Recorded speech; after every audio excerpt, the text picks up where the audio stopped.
तो बच्चों इसके आगे की बात हम लोग अगले पार्ट 2 में करने वाले हैं, जहाँ पर हम देखेंगे आगे की कहानी।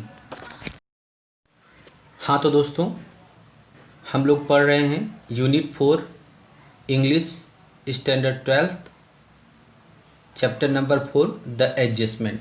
पार्ट 1 में दोस्तों हमने देखा कि किस तरह से नानी के मर जाने के बाद, नानी की मृत्यु के बाद नाना के ऊपर गंभीर असर हुआ है और किस तरह से वो अपना खाने के ऊपर गुस्सा निकाल रहे हैं, खाना नहीं खा रहे हैं, खाने की प्लेट फेंक देते हैं और कहते हैं कि जाओ उससे कह दो कि मैं नहीं खाने वाला हूँ। तो इस तरह से पीछे का जो भी आपने सिचुएशन देखा, अब उसके बाद अब इस पार्ट 2 में आप देखेंगे कि नानी की मृत्यु का नाना के जीवन पर क्या असर होने वाला है, क्या होने वाला है, जो आप देखने वाले हैं। तो लेट्स स्टार्ट, आगे की बात शुरू करते हैं।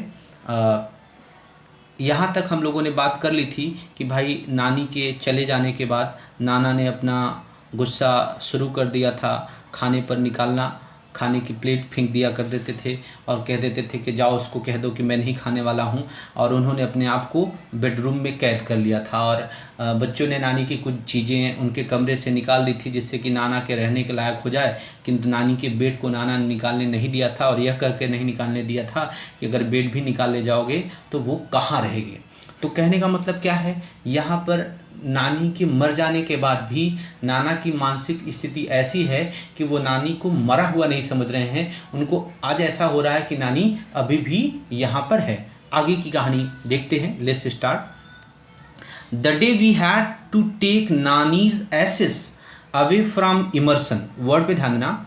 The day we had to take Nani's ashes, वो दिन जिस दिन हमें नानी की एसेस मतलब राख का मतलब क्या है, नानी की अस्थियां। जब कोई व्यक्ति मर जाता है तो उसकी अस्थियों को क्या करते हैं कि अस्थियों का विसर्जन करना होता है किसी नदी में, किसी जल प्रवाह में हम क्या करते हैं, प्रवाहित कर देते हैं। तो जिस दिन नानी की अस्थियों को विसर्जित करना था, फॉर इमर्सन मतलब विसर्जन के लिए ले जाना था, दैट डे टू, उस दिन भी Nana stayed locked in the room, अपने आप को कमरे में कैद रखा था, यानी उस दिन भी वो नहीं आए थे। The day we had to take Nani's ashes away for immersion, जिस दिन हमें नानी की अस्थियों को विसर्जन के लिए ले जाना था, उस दिन भी नाना अपने आप को कमरे में ही बंद करे हुए पड़े हुए थे। When I went in, I found him sitting on her bed, यानी बता रहे हैं कि जब मैं कमरे के अंदर गया, I found him मैंने उनको पाया, sitting on her bed, her bed का मतलब नानी के बिस्तर पर बैठा हुआ उनको पाया, अपने बेड पे नहीं बैठे थे, हर से मतलब यहाँ पर नानी की बेड में।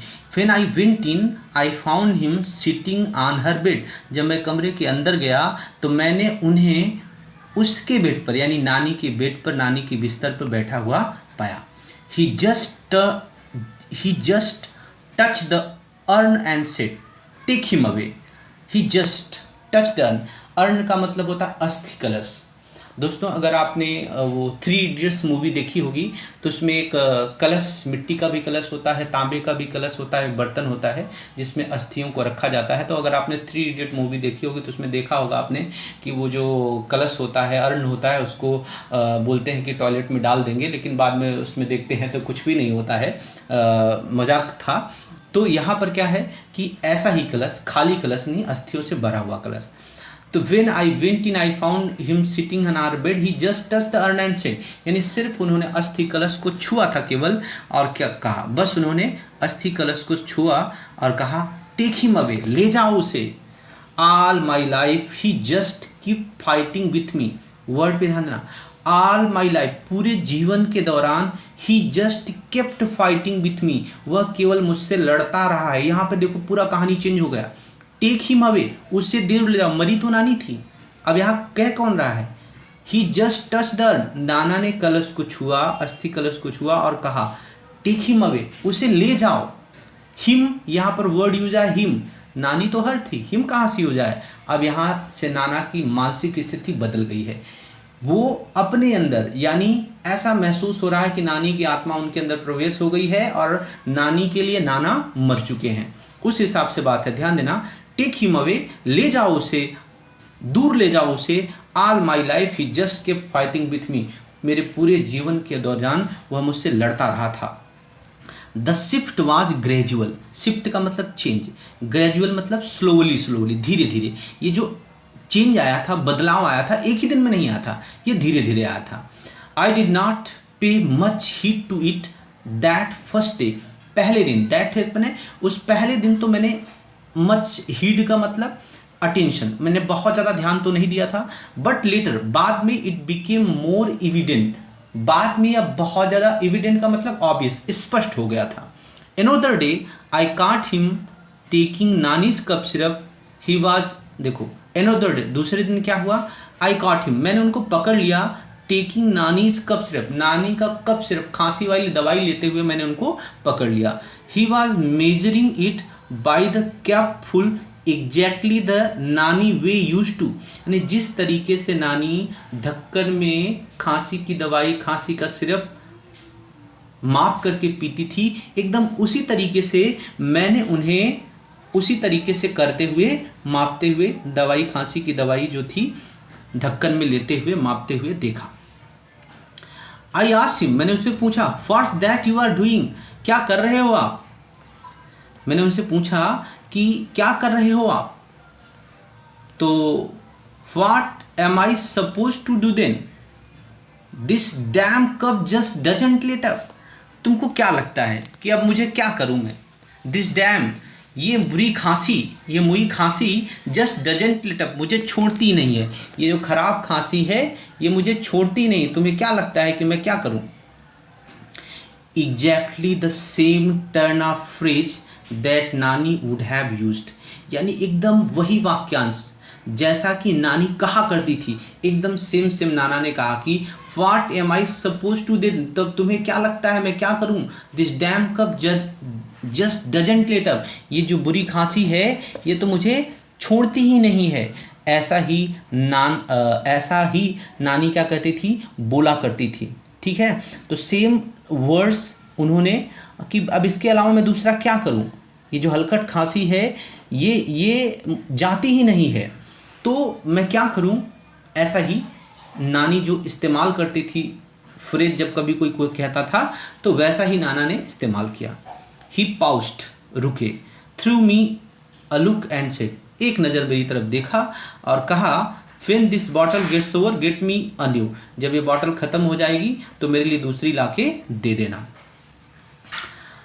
अब क्या हुआ, it was a little taken a back, it was a little taken a back, यह थोड़ा सरप्राइजिंग था, आश्चर्यजनक था, क्योंकि ऐसा तो मैंने पहले कभी नोटिस नहीं किया था। समझ रहे हो बच्चों बात को, कि ये जब सुना तो ये थोड़ा सा कैसा था, आश्चर्यजनक था, आश्चर्यचकित करने वाला था। टेकन अ बैक का मतलब शॉकिंग था, आश्चर्य सूचक था, आश्चर्यजनक था। तो I had never heard him coughing, क्यों ऐसा था, आश्चर्यजनक क्यों था, क्योंकि I had never heard him coughing, मैंने कभी भी उनको खांसी करते हुए सुना ही नहीं था। यह मेरे लिए क्या था शॉकिंग था, क्योंकि मैंने कभी उनको खांसी करते हुए सुना ही नहीं था, देखा ही नहीं था, कभी उनको भी खांसी आती है, लेकिन वो क्या कर रहे थे, कप सिर्फ पी रहे थे। ठीक है, तो यह थोड़ा सा सरप्राइजिंग था, शॉकिंग था। But this was nothing compared to the shock he gave me a few days later, कहा ये तो कुछ भी नहीं है, कुछ दिनों के बाद जो उन्होंने झटका मुझे दिया उसकी तुलना में तो कुछ भी नहीं है। बट दिस वॉज नथिंग, ये कुछ भी नहीं है, कंपेयर टू द शॉक्स, उस शॉक, झटके, सदमे की तुलना में, he gave me a few days later, जो उन्होंने कुछ दिनों के बाद मुझे दिया। I told him, Nana let's go to a salon, you need a hair cut, मैंने उनसे कहा कि नाना चलो सैलून में चलो, तुम्हारे बाल बड़े हो गए हैं, तुम्हें बाल कटवाने की ज़रूरत है, आपको बाल कटवाने की ज़रूरत है। आई इंसिस्टेड का मतलब फोर्स्ड, मैंने जोर दिया। If you don't want to go then I will call a barber home, अगर आप नहीं जाना चाहते हो तो मैं नाई को ही घर पर बुला लेता हूँ। He did not even bother to look at me this time. इस बार तो उन्होंने मेरी तरफ देखने की परेशानी भी नहीं उठाई, यानी मेरी तरफ देखा भी नहीं. He began to shake his head. अपना सिर असहमति में हिलाना शुरू कर दिया. No no no, he will kill me. मार डालेगा वो मुझे. He does not like my haircut short. उसे मेरे छोटे बाल पसंद नहीं है, छोटे बाल मैं कटा लूंगी, उसे अच्छा नहीं लगेगा. He will never approve. कभी वो मानेगा नहीं, सहमत नहीं होगा, राजी नहीं होगा, उसे अच्छा नहीं लगेगा. मतलब अब कहानी में ट्विस्ट क्या है, जैसे नाना के अंदर नानी की आत्मा हो गई हो और नाना मर गए हों. अब कहानी ऐसा है, ठीक है. अभी भी यहाँ पर नाना दोहरी जिंदगी जी रहे हैं, डबल जिंदगी जी रहे हैं. यानी ऐसा है कि जैसे वो खुद को नानी समझ रहे हैं और नाना को नानी के छोटे बाल पसंद नहीं थे. और इस तरह से जब नाती ने कहा कि भाई चलो तुम्हारा हेयर कट करवा देता हूँ, बाल कटवा देता हूँ, बड़े हो गए हैं, और जब उन्होंने ध्यान नहीं दिया तो कहा भाई अगर नहीं जाना चाहते हो तो कोई बात नहीं, मैं बार्बर को ही घर पे बुला लेता हूँ. और जब ऐसा बोले तो तुरंत असहमति में सिर हिला और कहा नहीं नहीं, वो मार डालेगा मुझे, उसे मेरे छोटे बाल बिल्कुल भी पसंद नहीं है, उसके लिए बहुत ही वो राजी नहीं होगा, मानेगा नहीं. ध्यान दो. His intonation was nasal. Intonation का मतलब जो स्वर होता है, वाणी का जो स्वर था, नजल मतलब नाक के बल बोल रहे थे. नाक के बल आप समझते हैं कैसा हम बोलते हैं? Yes, like that. His intonation was nasal. उस जो बोल रहे थे वो नाक के बल था. Exactly like nannies. नानी भी थोड़ा नाक के बल बोलती थी, तो एकदम नानी की तरह था. It seemed as if it was Nani who was speaking. ऐसा लग रहा था जैसे कि नानी ही हो जो बोल रही थी. I move back a little worried. मैं पीछे मुड़ा थोड़ा चिंतित होकर. I had a friend doctor KD. Kamble, A psychiatrist. मेरे एक दोस्त थे के.डी. काम्बले, जो एक मनोचिकित्सक थे. I called him over. मैंने उन्हें टेलीफोन पर बात की, फ़ोन पर मैंने उनको फ़ोन करा. ही talk to Nana at length for hours. कई घंटों तक उन्होंने विस्तार से, एट लेंथ मतलब विस्तार से नाना से बातचीत करी. Most of the time Nana kept quite. जो भी बातचीत हो रही थी, इस बातचीत में ज़्यादातर वक्त तो नाना एकदम चुप ही थे. He did not answer most of doctor Kamble's queries. Queries मतलब क्वेश्चन, सवालों के जो भी सूचना पूछ रहे थे, तो नाना डॉक्टर काम्बले के सवालों का he did not answer most of doctor Kamble's queries. यानी जो भी डॉक्टर काम्बले ने पूछा उन सवालों में से बहुत ही कम सवालों के जवाब उन्होंने दिया, या ज़्यादातर के उन्होंने जवाब दिए ही नहीं. बट फिर ही डिड. किंतु जब भी उनने जवाब दिया, कैसा दिया? He spoke like Nana normally did. नाना सामान्य रूप से जैसा करते थे, नाना की तरह जवाब दिया. And his in own voice. यानी अपनी खुद की आवाज़ में, नाक के बल, नानी की आवाज़ में नहीं. यानी ज़्यादातर तो सवालों के जवाब दिए नहीं, लेकिन जिन भी सवालों के जवाब दिए जैसे सामान्य रूप से नाना करते थे उसी हिसाब से दिए. नानी की तरह नहीं, नॉर्मल अपनी खुद की आवाज़ में वो बोले. Something else become evident too. कुछ और चीज़ स्पष्ट भी हुई थी. To one of the numerous question that doctor Kamble asked him. जितने बहुत सारे सवाल पूछे थे, उन बहुत सारे सवालों में से to one of the numerous question, यानी कई सवालों में से डॉक्टर काम्बले ने जो उनसे पूछा था, उनमें से एक सवाल में ही सेड, उन्होंने कहा this only she can answer. इसका जवाब तो केवल वही दे सकती है. I will ask her when she comes. जब वो लौट के आएगी, जब आती है तो मैं उससे पूछता हूँ, मैं उससे पूछूंगा. Doctor Kamble shot back. Where has she gone. तुरंत ही इस पर सवाल पूछा डॉक्टर काम्बले ने कि कहाँ गई है वह. The ends of his lips curled up little in smile. उनके इंड्स ऑफ हिज लिप यानी किनारे, होंठों के किनारे, कर्ल्ड अप थोड़े मुड़े, लिटिल इन स्माइल थोड़ा मुस्कुराहट के वे में, मुस्कुराते हुए, किनारे से एक साइड से जब कभी हम मुस्कुराते हैं उस तरह से उनके होंठ थोड़े से मुड़े, थोड़ी सी मुस्कुराहट के साथ, और कहा oh she doesn't really oh ever tell me her whereabouts. वो कहाँ आती जाती रहती है, कब आएगी, कहाँ आएगी जाएगी, उसके बारे में मुझे कुछ बताती थोड़ी है, कभी नहीं बताती है. When Nana left doctor Kamble से. जब नाना चले गए, डॉक्टर काम्बले ने कहा he does not perceive your नानी एज इट. परसीव का मतलब अंडरस्टैंड, समझना, मानना. कहा वो नानी को मरा हुआ नहीं समझते हैं, नानी मर गई है वो ऐसा मानते नहीं हैं. He has begun to live a double life, वो दोहरी जिंदगी जीने लगे हैं। In fact there is more of her and less of him, यानी वास्तव में उनके जीवन में नानी का हिस्सा ज़्यादा है और उनका खुद का क्या है, कम है। He has begun to think of himself as नानी, वह अपने आप को नानी की तरह सोचने लगे हैं, स्वयं को नानी की तरह सोचना शुरू कर दिया है उन्होंने। What ever happens it happens to, जो भी कुछ होता है उसे होता है, यानी नानी को होता है। She is the one who needs to be fed, यानी वही है जिसको भूख लगती है, जिसको खाना खिलाना होता है। She is the one who feels thirsty, वही है जिसको प्यास लगती है। She is the one who feels the pain, वही है जिसको तकलीफ होती है, दर्द होता है। And it is he who takes the medicine, और यहाँ पर खास बात क्या है कि it is he, यह वह है जो दवाइयाँ लेते हैं, यानी सारी तकलीफ़ें, सारी चीज़ें, भूख उसको लगती है, प्यास उसको लगती है, दर्द उसको होता है, और दवाई कौन लेते हैं, वह लेते हैं। He only swallows the pills on behalf of her, on behalf of माने उसके बदले में, उसकी तरफ से दवाई वह खाते हैं, यानी नाना दवाइयाँ निगलते हैं। I drove the good doctor back into his home, भले डॉक्टर को मैंने कार से उनके घर पर छोड़ा। He said, उन्होंने बताया, that, क्या बताया, डॉक्टर ने क्या बताया?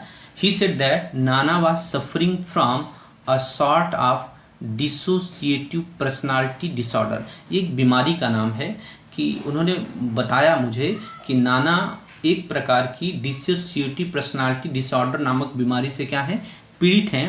The condition was little understood, he said, कहा कि जो स्थिति है उसे थोड़ा बहुत समझ लिया गया है। And there was no source sure cure for it, sure माने पक्का, क्योर मतलब इलाज, ट्रीटमेंट, और इसका कोई पक्का इलाज नहीं है इसके लिए। ही सेड, उन्होंने कहा, we will keep at it, do our best, हम इसका ध्यान रखेंगे और जितना अच्छा हो सकेगा करेंगे। But at your nana's age that kind of recovery is nearly impossible, कहा तुम्हारे नाना की उम्र में और ठीक होने के चांसेस लगभग क्या हैं, असंभव है। As I was about to leave he asked me, जैसा ही मैं जाने वाला था, चलने वाला था, निकलने वाला था, वहाँ से प्रस्थान करने वाला था, उन्होंने मुझसे पूछा, टेल मी वन थिंग, मुझे एक बात बताओ, how does it make any difference to you whether he is nana or thinks himself to be nani, क्या फ़र्क पड़ता है तुमको कि वह अपने आप को नाना समझते हैं या नानी समझते हैं। How does it make any difference to, क्या तुम्हें कोई फ़र्क पड़ता है कि अगर वो अपने आप को नाना अथवा खुद को नानी समझते हैं। How does it change anything weather he it's raita by staying your नाना, कि how does it change anything, इससे में क्या कुछ बदल जाता है।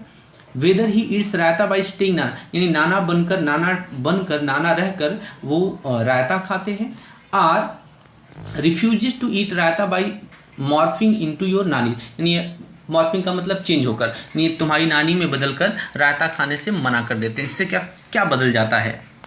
Let him live his life any way he wants to, जिस तरीके से वो अपना जीवन जीना चाहते हैं, अब उन्हें क्या करो, जीने दो। I was late coming back home but I did feel quite unburdened and a lot less worried by what Dr. Kambale had said. I was late coming back home. घर पर मैं देर से आया था, but I did feel quite unburdened. Unburdened का मतलब जैसे बोझ उतर गया होगा, हल्का महसूस कर रहा था काफ़ी। And a lot less worried, और बहुत कम चिंतित था, बाई किस बात से, व्हाट डॉक्टर काम्बले हेड से, जो डॉक्टर काम्बले ने कहा था, इस बात से, इस बात की वजह से मैं काफ़ी हल्का महसूस कर रहा था और काफ़ी मेरी चिंता भी कम हो गई थी। आई थॉट, मैंने सोचा, the way nana had made his adjustment with नानी, नानी के साथ नाना अपना भी जैसा भी सामंजस्य अनुकूलन बिठाना चाहते हैं, बिठाने दो। I thought the way nana had made his adjustment with nani, we too should make adjustment with him, इन नानी के साथ नाना अपना जैसा भी अनुकूलन बिठाते थे, उसी हिसाब से we too should make adjustment with, हमें भी उनके साथ उसी तरह से समायोजन, सामंजस्य, अनुकूलन बना लेना चाहिए। आई रीच्ड होम, मैं घर पहुंचा। When I walked into nana's room to wake him, जब मैं घर पर पहुंचा, आई रीच्ड होम, मैं घर पहुंचा। When I walked into nana's room, और जब मैं नाना के कमरे में गया, टू वेक अप हिम, उन्हें जगाने के लिए, I found him sleeping in nani's bed, मैंने उन्हें नानी के बिस्तर में सोता हुआ पाया। I lifted the blanket to wake him up, मैंने जगाने के लिए जो उन्होंने ब्लैंकेट कंबल ओढ़ा था उसको हटाया। I was stun, I was shock, मैं चिंतित था। He was sleeping in Nani's dhoti and blouse, वो नानी की धोती और ब्लाउज में, यानी नानी की धोती और ब्लाउज पहने सोए हुए थे। यानी दोस्त यहाँ पर कहानी क्या है कि धोती और ब्लाउज में सोए हुए थे। सोए हुए मतलब यहाँ पर रियल में देखा जाए तो नाना नानी के कपड़ों में चल बसे थे। यहाँ पर कहानी इंड हो जाती है और ये कहानी हमको सबक देती है, सीख देती है कि कैसे जो दो लोग लंबे समय से एक दूसरे के साथ रहते हैं और उसमें से कोई एक व्यक्ति ना रहे दुनिया में तो क्या स्थिति होती है। तो बच्चों इस तरह से ये चैप्टर इंड हो गया है। आपने वीडियो को अंत तक देखा उसके लिए बहुत बहुत धन्यवाद। Thank you for watching the video till the end. दोस्तों में शेयर भी करते रहें, साझा करते रहें। थैंक